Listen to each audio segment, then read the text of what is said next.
कितना काम करते, खेती बाड़ी में दिन काट देते हैं, पर गरीबी जाती है। सही कह रहा है, जैसे रेत में पानी डाल रहे हैं, अब कुछ अलग करना पड़ेगा।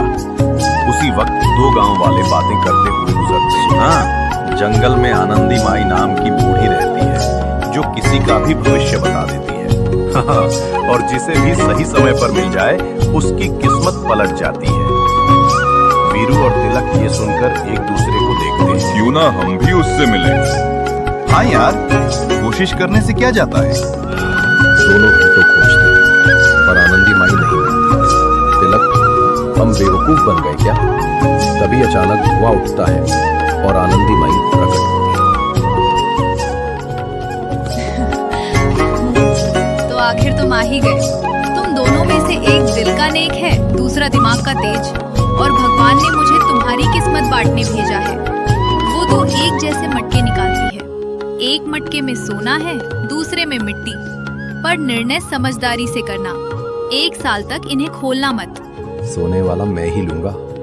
आनंदी माई, मैं चतुर हूँ, ये सोने वाला मटका मुझे चाहिए। मैं मिट्टी वाला मटका ले लूंगा। किस्मत ईमानदारी से ही खुलती है। तिलक जल्दबाजी में मटका तोड़ देता है, उसमें पत्थर निकलते हैं। तिलक, क्या मुझे बेवकूफ बनाया गया? वीरू अब भी अपने मटके को संभाल कर रखता है। रात का चमत्कार, वीरू के मटके से सुनहरी रोशनी निकलती है। वीरू चौंक जाता है।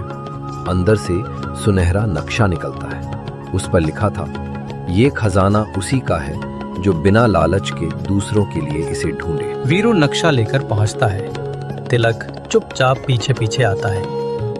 आनंदी माई, ये खजाना सदियों पुराना है, इसे केवल नेक इंसान ही पा सकता है। तिलक अंदर ही अंदर जलता है। तिलक, अब मैं ये नक्शा चुराऊंगा। रात में चोरी। तिलक नक्शा चुरा लेता है और जंगल में भाग जाता है। रास्ते में चंद्र हिरण रास्ता रोकता है। चंद्र हिरण, तुम्हारे मन में लालच है, आगे मत बढ़ो, हट जा मेरे रास्ते से। वो हिरण पर डंडा फेंककर घायल कर देता है। तिलक आगे बढ़ता है। एक रहस्यमयी स्त्री सुरम्या सामने आती है। वो सुंदरता से तिलक को फंसाने की कोशिश करती है, फिर वो गायब हो जाती है। एक बड़ी दीवार सामने खड़ी हो जाती है। दीवार की आवाज, उत्तर दो वरना अंधेरी नगरी में। यह कहानी है रामू नाम के एक गरीब लकड़हारे की। रामू का परिवार रामू सुबह सुबह कुल्हाड़ी लेकर निकलता है। घर में उसकी पत्नी और छोटी बेटी भूखी बैठी हैं। गुड़िया, बाबा, आज खाना मिलेगा ना? रामू दुखी होकर। रामू पूरे दिन पसीना बहाता है, लेकिन लकड़ी कम मिलती है। जितनी मेहनत उतनी कमाई नहीं। फिर रामू जंगल से लकड़ी लेकर निकल जाता है। रामू लकड़ी बेचने जाता है। जमींदार ठाकुर सिंह उसे कम पैसे देता है।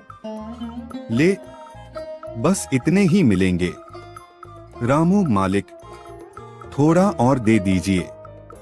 ठाकुर, गुस्से में ज्यादा बोलोगे तो ये भी नहीं मिलेगा। घर वापसी रामू दुखी होकर घर लौटता है।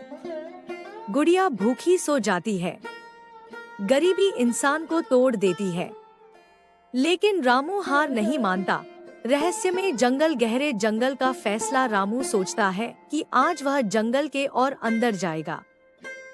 रामू, शायद अंदर ज्यादा लकड़ी मिले।